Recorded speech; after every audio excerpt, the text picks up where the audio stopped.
अवचेतन मन कोई रहस्य नहीं है, यह आपकी ही गहराई रूप है। ध्यान जितना गहरा होगा, आपकी शक्तियाँ उतनी ही स्पष्ट होती चली जाएगी। जो जो आप ध्यान, प्राणायाम, सुमरन, मेडिटेशन, हीलिंग करते हैं, आपका ध्यान गहरी अवस्था में पहुंचना प्रारंभ हो जाता है। वहीं से आपके जीवन के अंदर ये बदलाव की अवस्था आती है। जब मन शांत होता है तब अवचेतन मन बोलता है।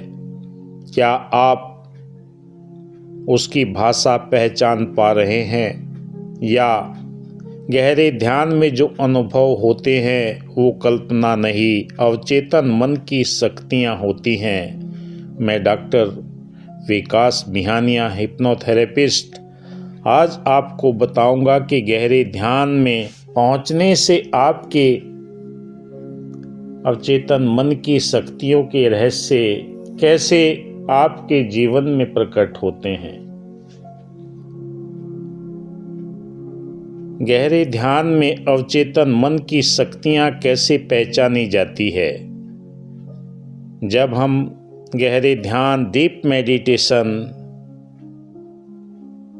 में प्रवेश करते हैं तो चेतन मन, कॉन्शियस माइंड धीरे धीरे शांत होने लगता है और अवचेतन मन, सब कॉन्शियस माइंड सक्रिय होता है। अवचेतन मन ही वह शक्ति है जहाँ स्मृतियाँ हैं, भावनाएं हैं, विश्वास है, डर है, हीलिंग की क्षमता है, संग्रहित विचार हैं, जो आपके जीवन के अंदर कई तरह के रहस्य प्रकट करते हैं। वहाँ तक पहुँचने के लिए हमें निरंतर अपने कॉन्शियस माइंड को डाइवर्ट करने की आवश्यकता है। जब तक वो डाइवर्ट नहीं होता, कहीं न कहीं उलझता नहीं है, तब तक हम अवचेतन मन को जागृत नहीं कर पाते। वो एक ऐसा पहरेदार है जो आपको वहाँ तक पहुँचने ही नहीं देता। इसलिए बार बार विचारों का रिपीटेशन की आवश्यकता पड़ती है। जब बार बार आप संदेश भेजते हैं, अवचेतन मन के दरवाजे आपके लिए खुलने लगते हैं। शरीर में सूक्ष्म संवेदनाएं उत्पन्न होने लगती है, भ्रुकुटी में दबाव या कंपन महसूस होने लगता है, शरीर का हल्का होना, हाथ पैर में गर्मी या झुंझुनाहट, ठंडक महसूस होना, यह संकेत है कि अवचेतन मन ऊर्जा के साथ संवाद कर रहा है। बिना प्रयास के चित्र या दृश्य दिखाई देना। जो जो आप ध्यान की गहरी अवस्था में पहुंचते हैं, आपकी भ्रुकुटी के ऊपर कई तरह के कलर नज़र आने लगते हैं। कभी ब्लू कलर नज़र आएगा, कभी इंडिगो कलर, कभी ग्रीन, कभी वाइट, कभी गोल्डन कलर।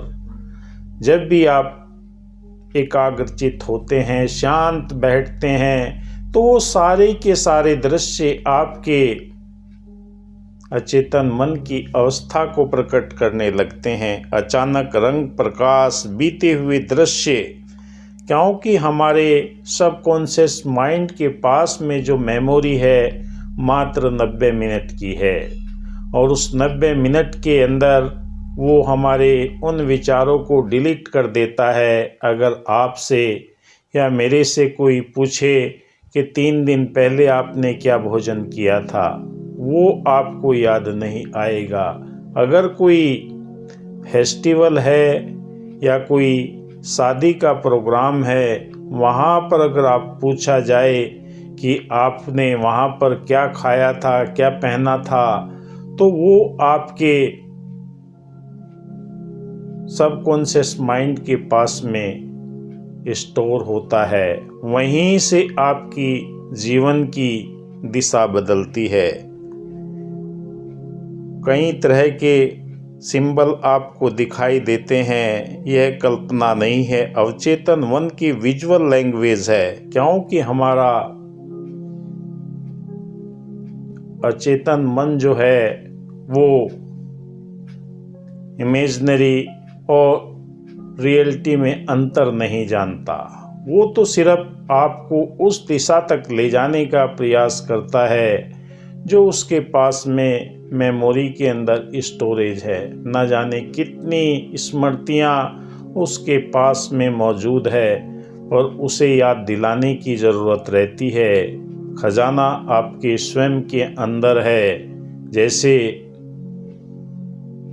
राम के राज्य के अंदर जब हनुमान जी को उनकी शक्तियाँ याद दिलाई गई कि तुम समुंदर को लांघ सकते हो, ठीक ऐसे ही खजाना आपके अंदर है। आप सब कुछ कर सकते हैं अगर आप अपने सबकॉन्शियस माइंड की शक्तियों को जागृत कर लेते हैं। ये कैसे होता है? जो आप ध्यान की गहरी अवस्था में पहुंचते हैं, आपके मस्तिष्क के अंदर वो खिड़कियां खुलती हैं जो आपको उस दिशा तक लेकर जाती है।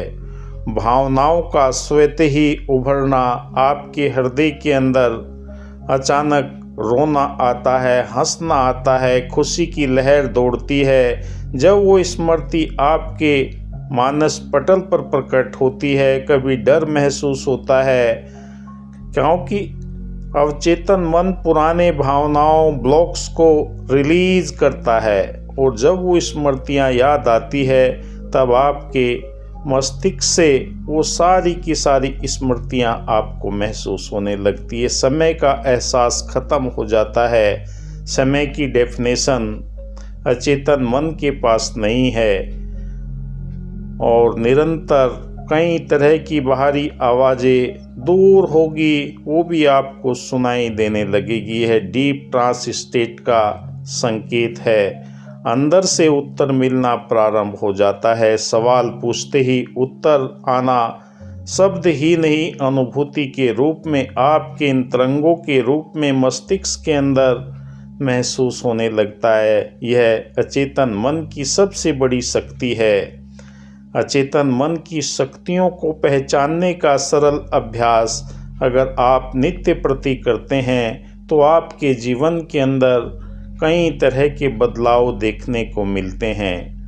आप अपनी आंखें बंद कीजिए, लंबी गहरी सांस लीजिए, भरकुटी हृदय पर चेतना को आप लेकर आइए। जो भी आप अनुभव आज जज करते हैं, सिर्फ साक्षी भाव बने। आप सरेंडर करके अपने कॉन्शियस माइंड को अलग हटाकर, क्योंकि जब तक वो एक्टिव है तब तक आप सबकॉन्शियस माइंड की भाषा को नहीं समझ पाएंगे। सिर्फ साक्षी भाव बन के आप महसूस करें। जहाँ स्वीकार है वहाँ अवचेतन मन खुलता है, और निरंतर आपके जीवन के अंदर ये बदलाव देखने को मिलते हैं। क्योंकि अवचेतन मन कोई रहस्य नहीं है, यह आपकी गहरा रूप है। ध्यान जितना गहरा होता है उतनी शक्तियाँ आपके जीवन के अंदर स्पष्ट होती चली जाती है। हमारे जीवन के अंदर इस एनर्जी का जो प्रभाव है दो प्रकार से हमें महसूस होता है। यूनिवर्स से ली गई एनर्जी, और जो हमारे प्राण एनर्जी है, कॉस्मिक एनर्जी है, वो हमें उस दिशा तक लेकर चली जाती है। अपने अंतःकरण के अंदर मौजूद एनर्जी को यूनिवर्स की एनर्जी के साथ में जोड़ना मात्र होता है, जो हमारे जीवन में शिवा और शक्ति के रूप में प्रकट होती है, जिसे कुंडलिनी ऊर्जा भी कहते हैं। कॉस्मिक फिजन आपके जीवन के अंदर उन तत्वों की क्या क्या नीड है, क्या क्या ज़रूरतें हैं, वो सारे संकेत आपको अंतःकरण से ही प्रकट होने लगते हैं। क्योंकि जब आप कलेक्टिव कॉन्शसनेस के साथ में, यूनिवर्स के साथ में जुड़ जाते हैं, तो आपके जीवन के अंदर एनर्जी विचारों के रूप में प्रकट होने लगती है, और आपको संकेत महसूस होने लगते हैं, वो विजुअल दिखाई देने लगते हैं। कॉस्मिक एनर्जी मेंटल एनर्जी के रूप में कन्वर्ट हो जाती है, और आपको मस्तिष्क के अंदर वही विजुअल, वही पिक्चर्स, वही साउंड सुनाई देती है जो आपका सबकॉन्शियस माइंड चाहता है। और यही प्रक्रिया निरंतर ध्यान, योग, सुमिरन, मेडिटेशन, प्राणायाम के माध्यम से साधक के जीवन के अंदर आती है, क्योंकि यूनिवर्स की आवाज़ तभी सुन सकते हैं जब आप साक्षी भाव होते हैं। आप देख रहे हैं मेरा यूट्यूब चैनल विकास बिहानिया। अगर आपको वीडियो अच्छा लगे तो लाइक कीजिए, शेयर कीजिए। अगर अपने पूर्व जन्म के रहस्यों को जानना चाहते हैं, पास्ट लाइफ रिग्रेशन, तो दिए हुए नंबर पर आप संपर्क कीजिए। धन्यवाद।